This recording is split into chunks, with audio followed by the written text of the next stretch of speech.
Okay, so they have two shipping companies, right? The first one sends packages for $5 plus a quarter an ounce, and the other one charges $2 plus 35 cents an ounce, right?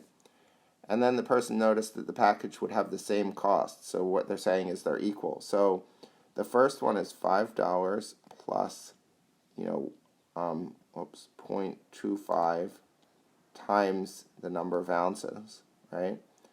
And that equaled $2 plus 0.35 times the number of ounces. Because he basically said that for the number of ounces that his package was, both of these costs were the same.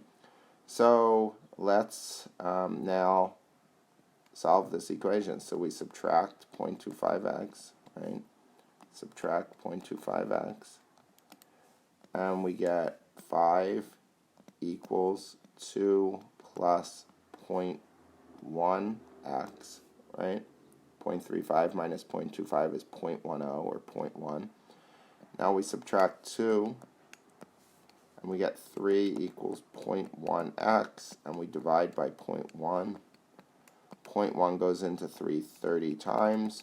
So how much does the package weigh? The package weighs 30, and the units were ounces.